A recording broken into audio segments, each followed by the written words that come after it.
The opinions and views expressed in the following program are those of the speakers and the host, and do not necessarily reflect those of Yoakley Scott Corporation and your sports network. Yeah, I've been closer to Jesus before, so can you help me out? Oh, can you help me out? Am I on my own? Am I on my own? But can you help me out? Am I on my own? Am I on my own? But can you help me out? Can you help me out? I've been scared to look in my soul.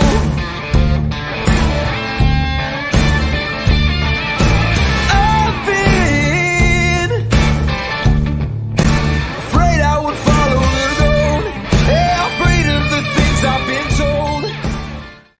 And hello, everybody. Welcome inside a Tuesday episode Running Point on ysnlive.com, brought to you as always by our good friends over at Greenwood Chevrolet in Austintown. Anthony Hartwig with you.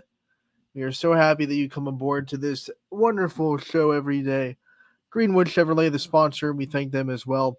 We have a good show for you today. We're going to recap all the action that happened last night. Of course, had some conference standings implications. Had some really good games, had a couple of really good performances. We'll go over all of that.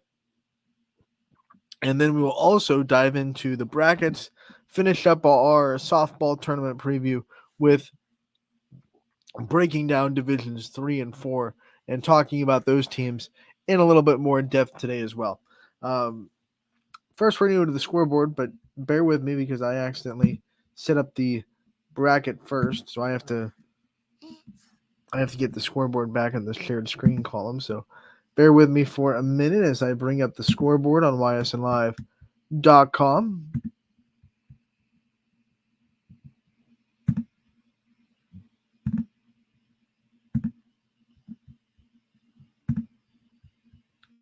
All right, here we go. We're going to come back here. Boom. Here we go. The scoreboard on ysnlive.com, which is presented by Burnett Pool Spas and Hot Tubs. The YSN scoreboard is a great tool for our fans, whether you are at one of the games or watching one of our broadcasts. Either way, you don't want to look away from the screen for too long or the action. And the YSN scoreboard is a great, easy way to get live updated scores of your favorite teams across the YSN family. It can be found at ysnlive.com/scores. And once again, it is presented by Burnett Pools, Spas, and Hot Tubs. Let's get into it. Monday, May 6th, and baseball gets us started as we had a good one in Ashtabula County. Jefferson gets the win 9-2, a big win for the Falcons, especially their pitching staff. We know that Edgewood team can really put up the runs, so holding them to 2 is a very good day for any pitching staff. Jefferson gets the win.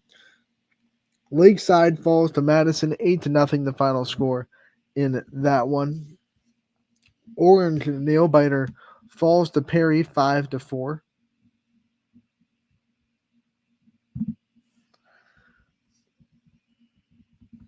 And then we have Pymatuning Valley. They beat Grand Valley 2-1. Austintown Fitch gets the win over Ursuline 3-1. Battle of 224 goes to Canfield in a 8-5 game. That could be a game that we see in the tournament time as well.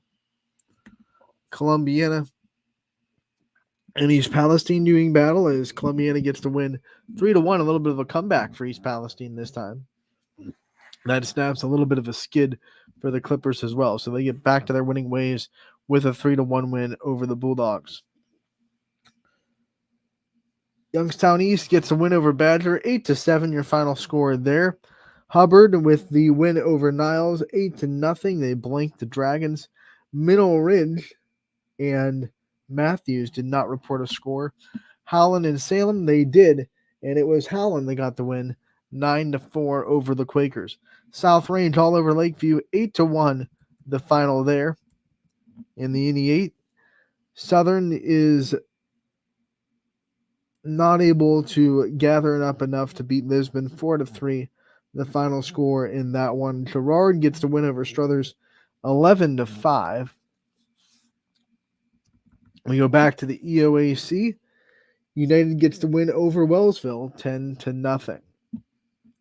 MVAC action. Lowville gets the win over Western Reserve 7-2. We had Geneva beat Conneaut 7-0. And then United in game 2 against Wellsville wins over the Tigers 10-0. The final score there. We also had a game where Springfield beat McDonald. And I want to bring up this game because it is probably the best individual performance that we've seen from a baseball player this year. I want to talk about Blake Jeffries and what he was able to do last night.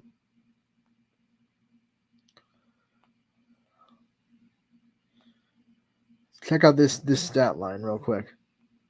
Blake Jeffries at the plate was 4 for 5, 2 home runs, 8 RBI, 4 runs scored. That's a monster day at the plate for Blake, and Springfield gets the big win, 13-4 over McDonald. We go to softball. Mohawk falling to Union area 6-2. They gave up all 6 of those runs in the final 2 innings, so Mohawk slips at the end and falls 6-2. Howland Bats alive and well in Columbiana Firestone Park. The Tigers won 13-3 over the Clippers. United gets the win over Carrollton 10-8. Austintown Fitch absolutely no trouble with Avon Lake as they win 18-0. Hubbard with the win over Niles in a doubleheader where they won game 1 11-0. They won game 2 3-0. Crestview and Salem, the Quakers, get the win 8-5 over Crestview. South Range beats Lakeview 6-5 to get the NE championship. They can get an outright title tonight if they win game 2. South Range was up 6-3.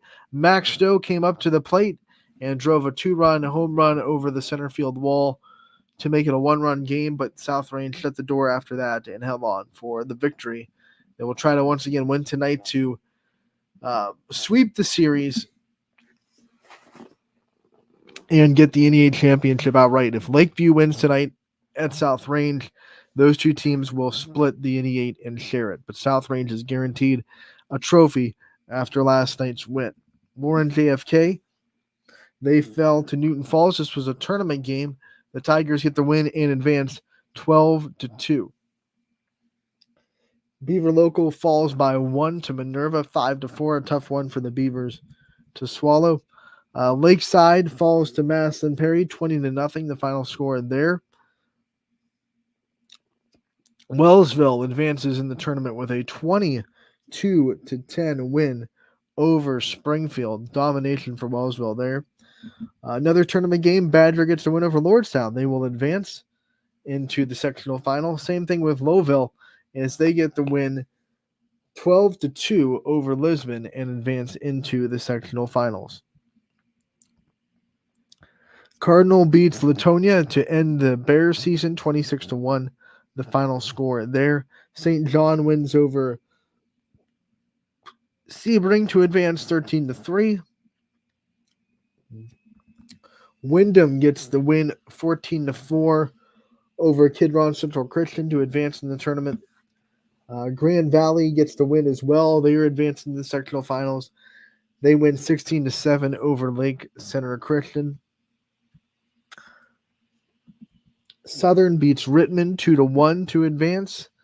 Boardman, this is not a tournament game. They had the bye, but they win in a regular season matchup with Notre Dame Cathedral Latin 4-3.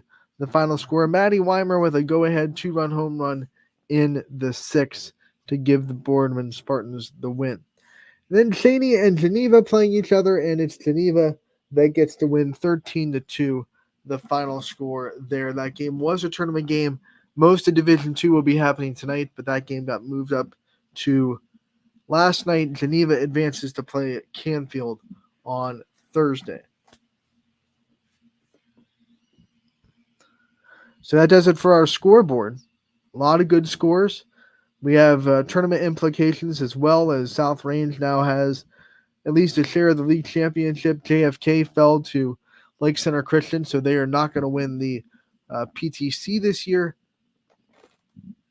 On the baseball side, and some tournament games go down for softball. A lot happening last night, and a lot at stake, of course, in the Ysn family. So what we're going to do now, we're going to flip over from the scoreboard, and we're going to go to talk about the brackets. Divisions 3 and 4, both on tap today. So once again, bear with me as I switch screens here.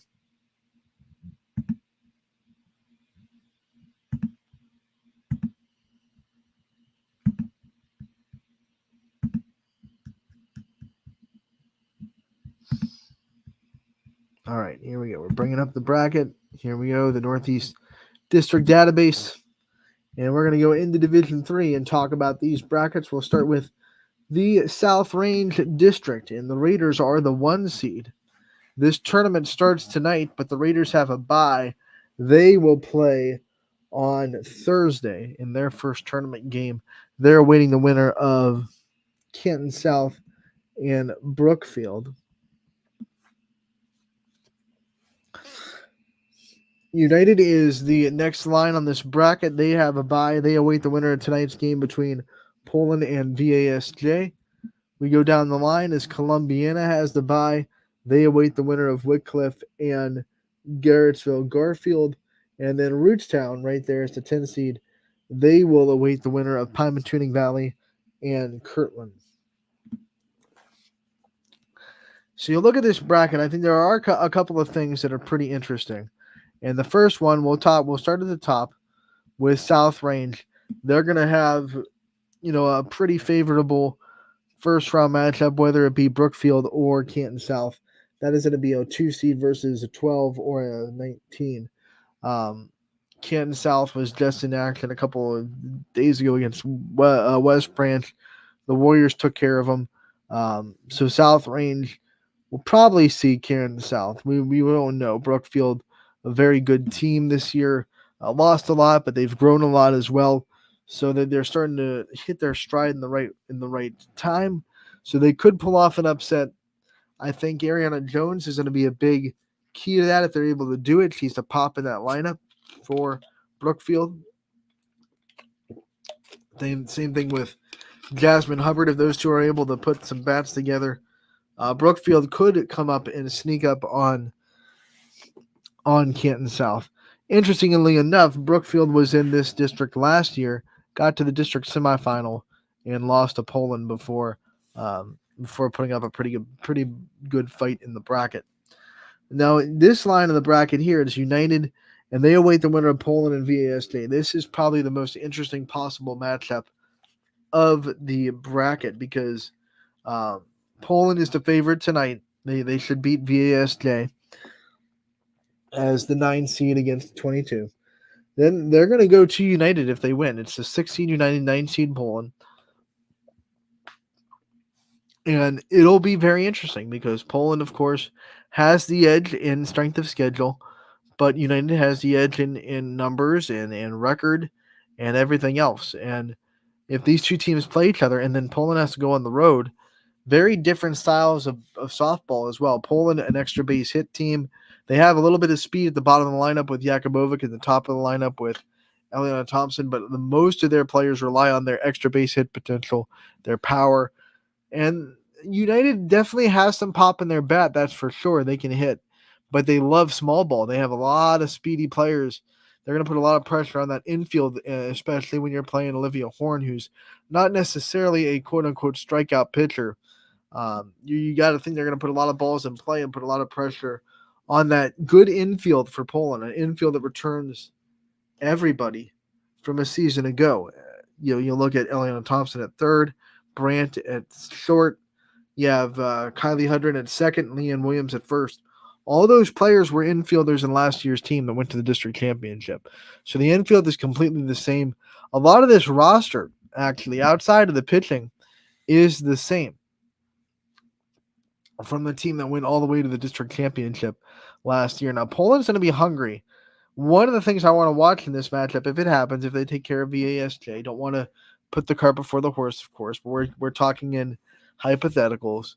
If United versus Poland happens, one of the things that I would not want to see if I was Poland is that look ahead, because their probable district semifinal opponent is going to be their biggest rival, South Range. The team that they played very tough twice this year, the team that they played into extras into the district championship last year.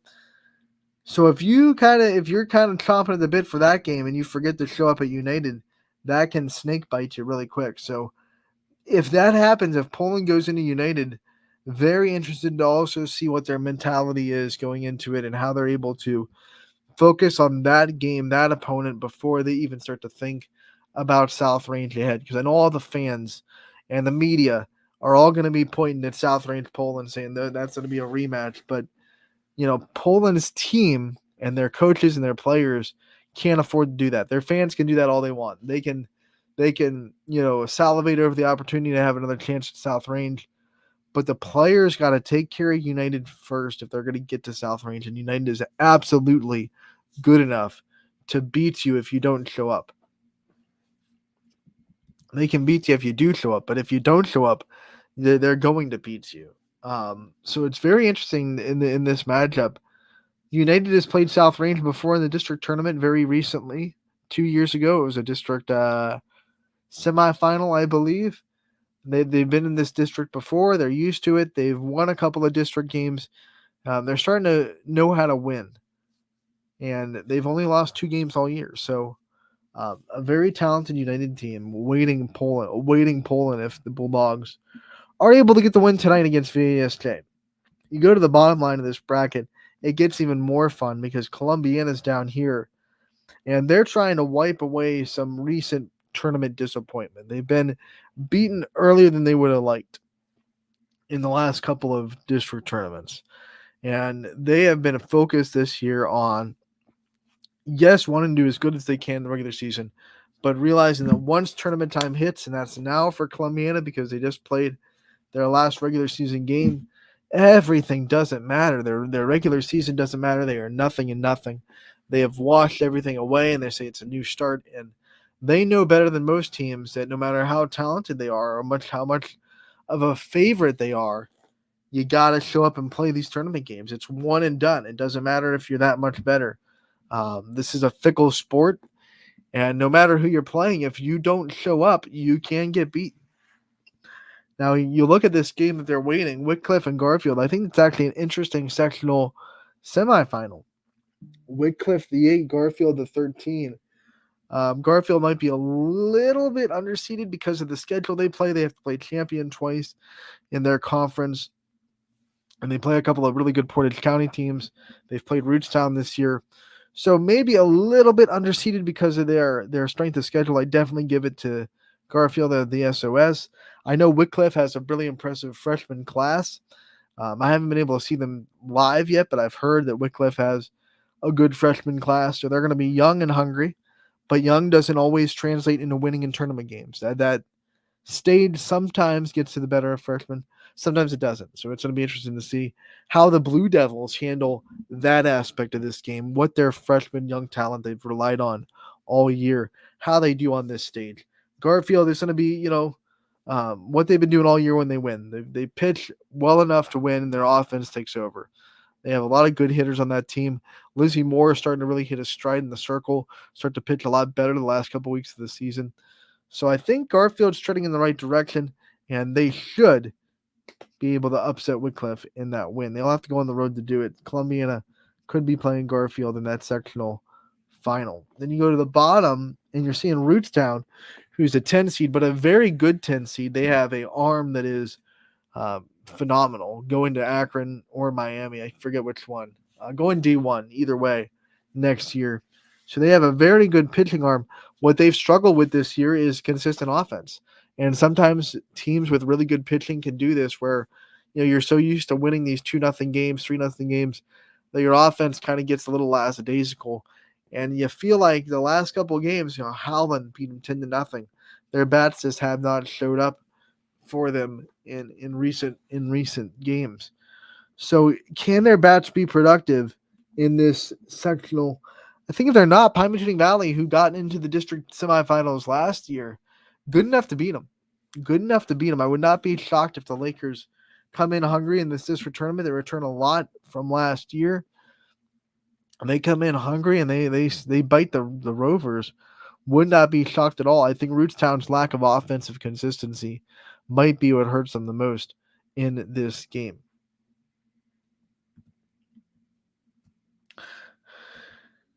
If you want my predictions, I think I would still lean towards Rootstown in that one, Columbiana in the district semifinals, and then in the top, I'm going to go with Poland and South Range going at it in the semifinals. It's kind of feel like it's destined to happen. But we'll see. This district will be held at South Range. District tournament starts on the 14th with the semifinals at 4:30 and 6. And then the championship game will be on May 16th. And that start time will be 5:30 at South Range.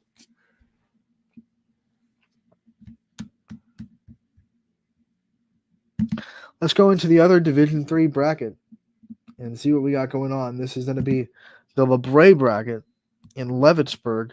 Top line of this one is Champion. They have the 1 seed. They're going to wait the winner of Campbell Memorial and Cardinal Mooney. Down the line, and this sectional final already set. Beechwood will already be matched up with Berkshire. We go further down, Lakeview, the 4 seed. They have the winner of Liberty and Crestview. That's going to be a rematch of MVAC opponents, and those two teams split this year. So that should be a very interesting sectional semifinal. Southeast is the bottom half of the bracket. They await the winner of LeBray and Menor Lake Catholic. Now, if LeBray wins, that game will be in Leavittsburg because LeBray opted to not get the bye as the higher seed. They want to play that first round game, get on the field, and not be rusty. So LeBray will play tonight against Menor Lake Catholic in LeBray. And then Thursday, if they win, they will be at home against the 11 seed Southeast. You look at this bracket, I think anyone from the softball world will say Champion is obviously the favorites in this one. But some interesting teams to watch out for in this bracket as well. Lakeview pitched really well against Champion's offense, which is step one, right? You have to obviously keep them from scoring. They had 5 runs, which is low for them. Lakeview has this 1-2 punch that has been working for them all year with Ava Bacon and Isabella Eisenberg. They can use them at different times. They complement each other well. They really do a good job keeping offenses off balance. But the problem against Champion and for Lakeview was they just couldn't hit Gabby Gradishar. It was a perfect game for Champion against Lakeview when they met last week. So if they do get the chance to play each other again, now this is way down the line, this would be a district championship game. But if they do get the chance to play each other again, it'll be interesting to see what offensive adjustments Lakeview is going to use because that offense is very good offense. They have a ton of power. Max Stowe leads them in home runs with the power, but they also have, I think, 4 other players that have hit a home run this year, at least one. So they have that power-riddled lineup. They also have some speed, some stolen base potential. They're good on defense. They're just a solid team. So, they're going to have to make adjustments if they see Champion again. They do have to get through this district, though. This side of the district first. And honestly, I'm looking at Southeast. I think their biggest rival in this game is going to be LeBray. I think LeBray is going to get to this district semifinal. I'm not too high on Ravenna Southeast. We saw them earlier this year at Boardman, and they didn't really put up a fight. I know that's Division I, but Boardman was at a time when they were kind of down and struggling a little bit with injuries. So that was an opportunity for Southeast to show us something, and they really didn't. So I think LeBray is going to be the team that Lakeview's going to be staring down the barrel at in the district semifinals. LeBray's a good team. LeBray's a good team too. They can hit. A lot of people aren't talking about the LeBray Vikings softball team. They can hit really well. They have home run power, and Riley McDonough and Mariah Jones and even Riley Rose starting to come on with some power. Riley Rose starting to also get better as a freshman pitcher as the season goes on. Better and better and better. We saw her pitch really well against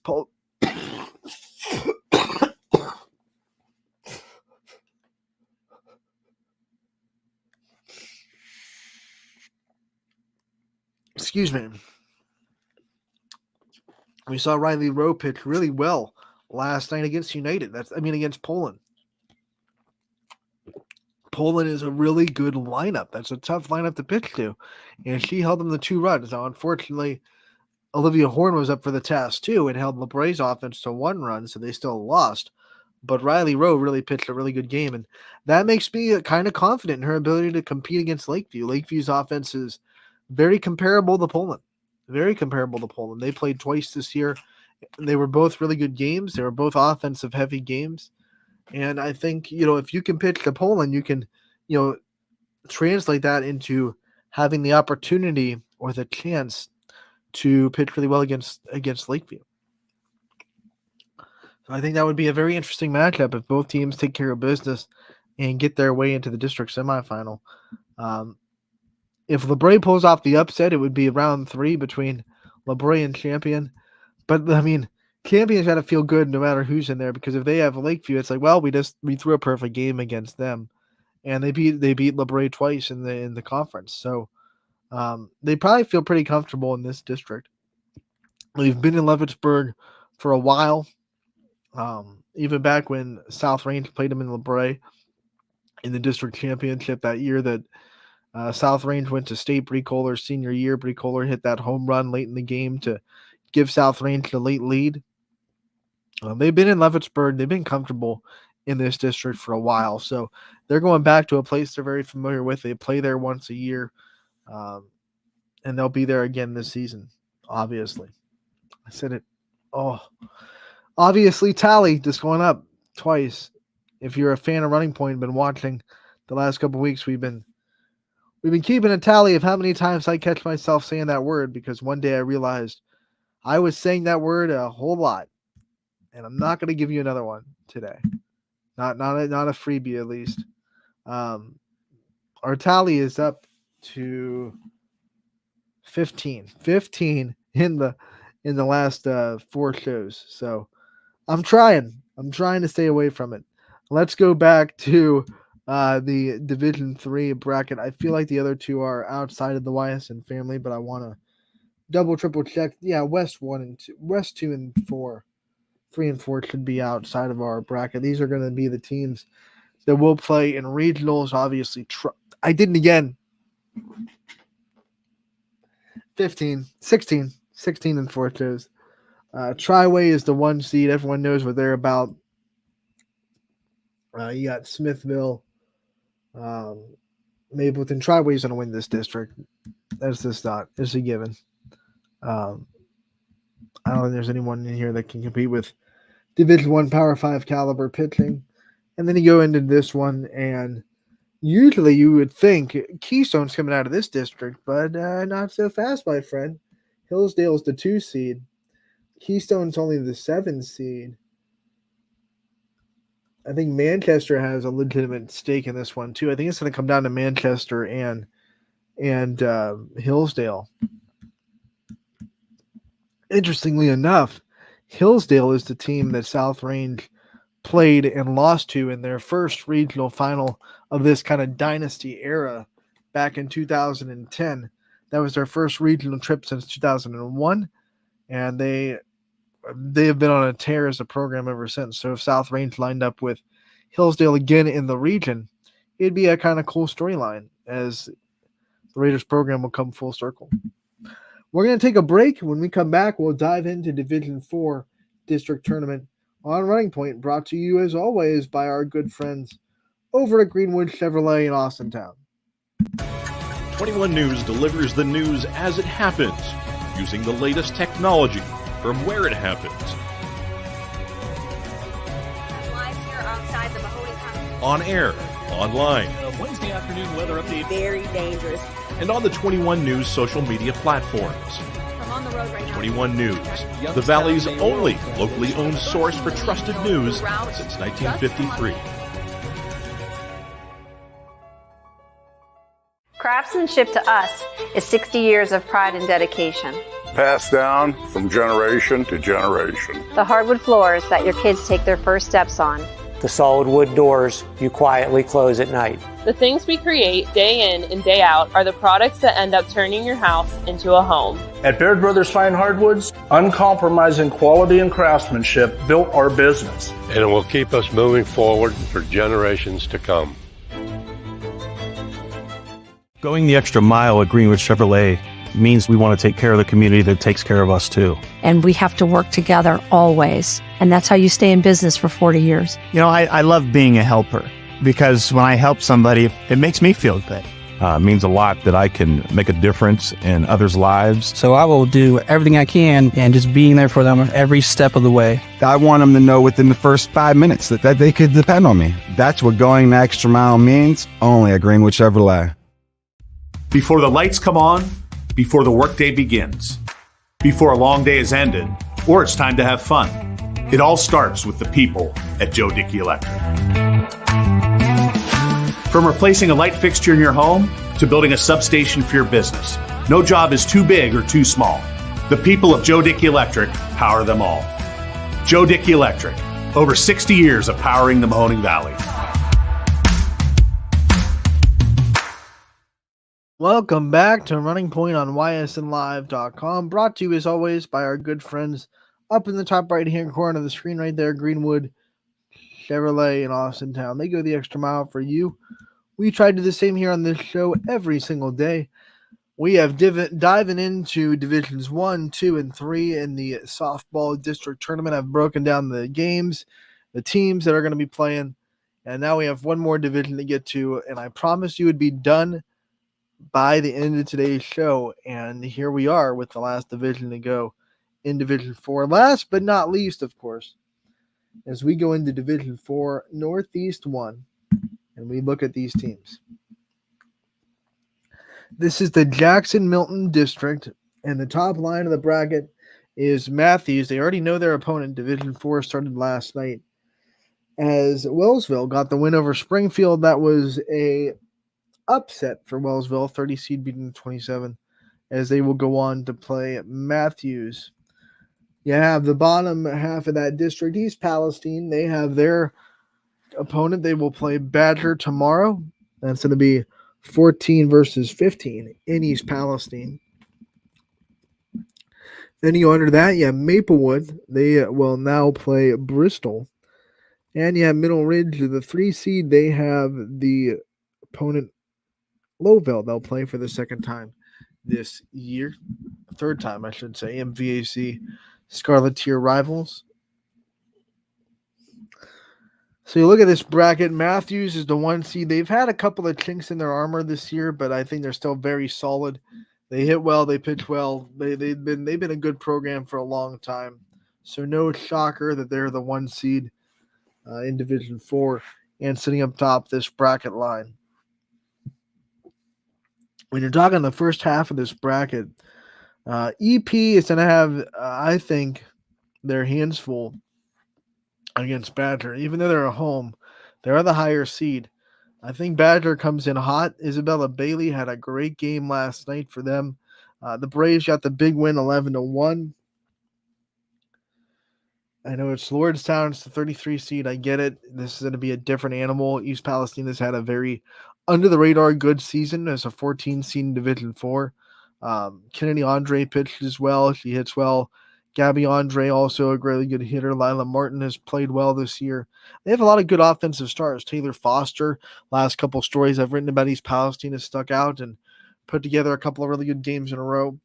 So, yeah, East Palestine's coming into the right moment. But Badger, when you win the first game, you always carry momentum into the next round. And I think right now they have a lot of momentum. And Isabella Bailey is, I think, leading the charge here. And that they're going to they're going to have a say in this game against EP. It'll be a very good sectional final, 14 versus 15 at Next Level Sports in East Palestine tomorrow. Look at the bottom line of this bracket. You have Maplewood, the 7, and they're going to play Bristol. I don't think Maplewood will have any trouble at all there. That's 7 versus 21. Maplewood's a solid program. They'll get into the district semis. Then you have Middle Ridge trying to get their way into a possible district championship, but their first task is going to beat Lowville for the 3rd time this year. It's always hard to beat a team 3 times. Lowville has a formidable offense this year.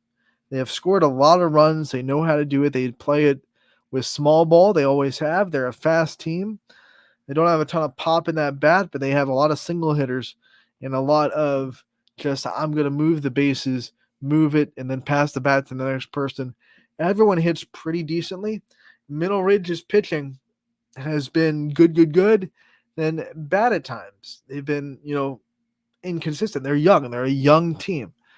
So when you're a young team and you're playing a team that's coming off of a win and a team that is really good hitting, really good at putting the ball in play too, it's always just one of the things that sits in the back of your mind. Now, Middle Ridge is the favorites in this game by large. You look at their 2 games this year against Lowville. They won them both. They weren't really they weren't that close. I'm going to go check the final scores now. Hopefully I don't look like an idiot. They were close. They beat Lowville early in the season. They beat them 18-0 and 8-0. So did I see that right, or was it 18-10? No, 18-0, 8-0 were the 2 wins. So Middle Ridge has had that offense's number in the pitching. But once again, like I said, Middle Ridge has looked really good in first stretches in pitching. And then they've had games like the United game where they gave up 16 runs. They're a young team. It's going to happen. You're going to have hills and valleys. They've navigated it really, really well this year. They've never gotten too low. They've never gotten into a big losing streak, and they've never gotten super, super high. So they've really stayed even really well this year. That's why they're the 3 seed, because they've gotten through a couple of tough stretches and worked their way through. Their offense has the pitchers back. It's a very good offense for Middle Ridge. But it's just that young team mentality sometimes can bite you in the tournament. I'm not saying this is like an upset pick, but I would say more than most, this might be a team that's a little bit on upset alert. It's hard to beat a team 3 times, and Lowville is going to come into this game with a win under their belt. They're going to be scrappy. Middle Ridge is the favorite. They're the better team on paper. They should win this game, but you can never count out a team that is in your conference, that is familiar with you, what you do, and they're also feeling pretty confident about themselves. If Middle Ridge does win, though, I think they're absolutely the favorites in the Maplewood game. That would be in the Jackson-Milton district, of course.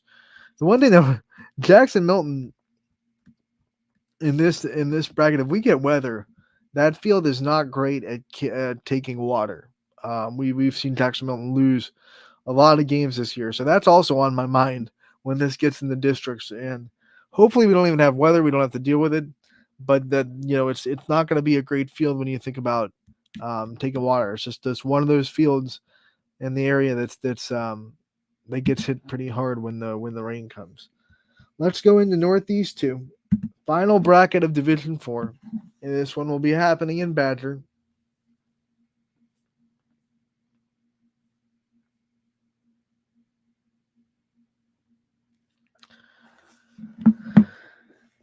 McDonald is the top line of the bracket. They have the 4 seed. They will await. They actually have the winner. At Fairport Harding. They already beat Bloomfield. So McDonald has their sectional final intact. They will play Fairport Harding on Thursday.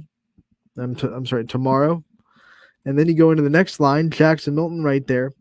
They will play Cardinal, the 9 seed. And this will be in Jackson Milton. So Jackson Milton will be hosting their sectional and then go host a different brackets district. Jackson Milton, if they get to McDonald, if both these teams win their sectional finals, Jackson Milton competed really well in 2 games against McDonald, held that offense in check. McKaylee Thornhill pitched as well as you could ask against McDonald. They tried really hard to help Western Reserve out and steal a win from the Blue Devils of McDonald to give Western Reserve a share of the MVAC. But Isabella O'Brien was just a little bit better pitching, and both of them were low-scoring games that Jackson Milton's offense got shut out in. So if they play each other again, that'll be very interesting because it'll be a third time against Isabella O'Brien, probably. McDonald could throw Brie McCombs, but with the domination that O'Brien has had, I wouldn't even risk it. I'd just throw her if Jackson Milton was your opponent.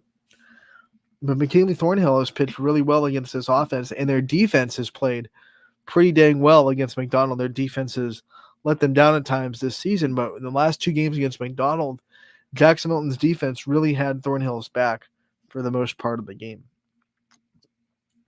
We go into the next one, and Kansas Central Catholic is the 13 seed.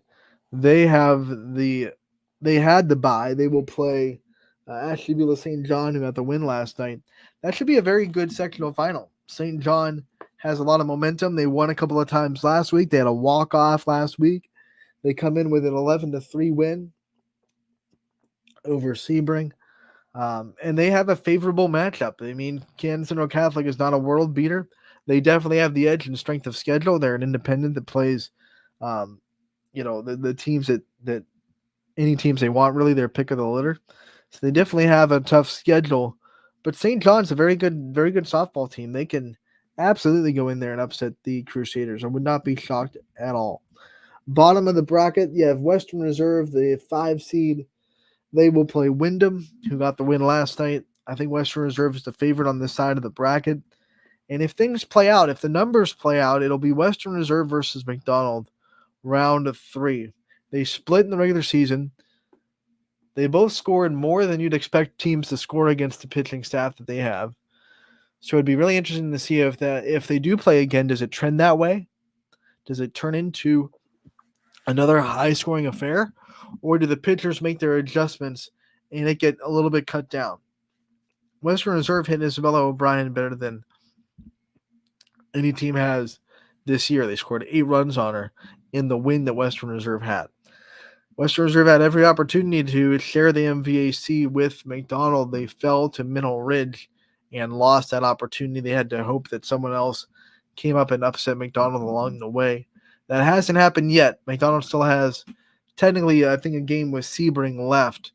But with the way they've played Sebring this year, the odds of McDonald losing that game are slim to none. So it was looking like McDonald's going to be your MVAC outright champions. But I think Western Reserve would trade that for a district championship. I think if they said, "Hey, McDonald, you get the MVAC, but we're going to come and we're going to beat you out of the district," that would make them happy. I think that would make Coach Sarinsky and the Blue Devils pretty happy. It would be a very good district championship game. It would, and that would be happening in Badger on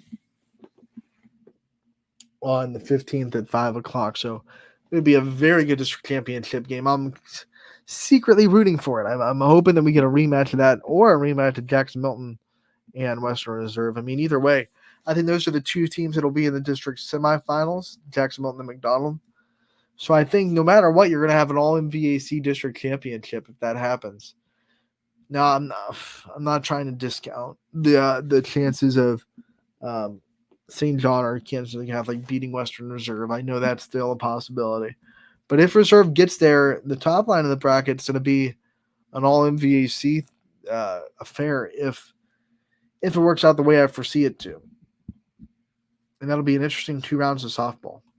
I really do like this bracket, this Division 4. I think a lot of good things are going to happen in Division 4. And I believe these 2 brackets are matched up with each other in the regional semis. I could go and check on that, but I'd have to go to the main OHSAA site. You can't find the regional information here on the district database. So we will check on that in another time and stay on this website here. That'll do it for the bracket breakdown, though. We have gone through every division. We've talked about all the districts, 1, 2, 3, and 4. We've talked about every bracket, all the things that could happen, all the things that are interesting about every bracket. We've had a fun time doing that. We might revisit kind of show like that when the regionals hit, depending on how many teams we have left in the region. Hopefully a lot. Knock on wood. We have a lot there in the regional tournament when the districts are all said and done. But after tonight, every district will be underway. Tonight, districts, divisions 2 and 3 start their sectionals. So after tonight, we will have every district in softball underway. And then when we come back tomorrow, we'll have all the sectional finals set. And then before you know it, boom. At the end, at Friday's show, we will have our district semifinals all set as well. So it happens quickly. We're going to have to say goodbye to teams pretty quick. But it also means we get to see the cream rise to the top here in the next week or so as we get ready for districts and then, of course, regionals. I didn't say that other word. Stop myself. That'll do it for today's show. I want to thank you guys so much for tuning in today. It was a great time. Going over the brackets, always fun talking softball. I tried to control myself, not talk about it too much because I can really get out of hand. Want to take the time, since we have some time, to wish every teacher out there a happy Teachers Appreciation Day. The teachers I had at South Range were immense and big impacts in my life. I go back, and I got a little reflective this morning when I saw our post about it being Teacher Appreciation Day. And I have a memory of every single grade with every teacher I had because they were just so memorable. They were so impactful in my journey. I can go through every grade if I wanted to and say, I remember in this class when we did this, or I remember this about this teacher. And I don't know how many people can say that they remember everything from every grade and every teacher they had. And I will firmly plant my flag on the fact that in at least my era of South Range, I cannot speak about right now. I'm not in the school. I'm not taking classes, but I'm sure the teachers now are great at South Range as well. But I can say my teachers at South Range, who are mostly retired at this point, which makes me feel very old.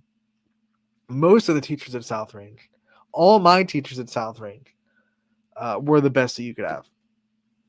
Never once did I have a teacher that I was like, you know what, we can have better than that, or that's a terrible teacher. I'm sure if you asked me that at the time, there were times when I was like, I did not like this teacher, but it was more of, I don't like this class than I don't like this teacher. It really was. There was not one teacher when I look back and say, man, that teacher was just unfair, or that teacher was just not nice, didn't want to be there. I feel like every one of them enjoyed their job, leaned into it, leaned into what they were doing. Some of my favorite memories, I'll never forget Mr. Sabota and his Pez that he has in his classroom across the whole room back in the old South Range Middle School. He probably still has his Pez dispensers in his classroom at South Range now. He's one of the not retired teachers. I remember making edible cells in Daisha Allen's class, Mrs. Allen, who's now a realtor, by the way. Jell-O. I used a lot of Jell-O in my edible cell. Jell-O pie, which is like you mix Jell-O and yogurt with some whipped cream, and it turns into this like fluff. And then I use that with actual gelatin Jell-O as parts of the cell. Never forget that. With little those hard candies as like the I can't remember the parts of the cell. I remember the edible cell.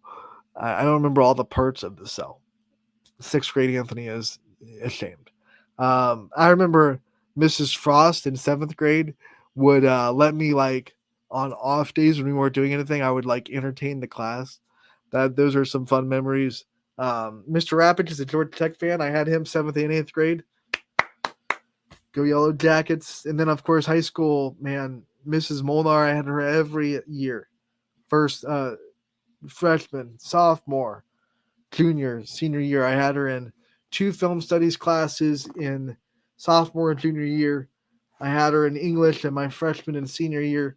So I spent a lot of time with Mrs. Molnar at South Range. A lot of my high school career. And then Mr. Patton, I gotta give him a shout out too, because you'll never have a lecture the way you had Mr. Patton. I promise you.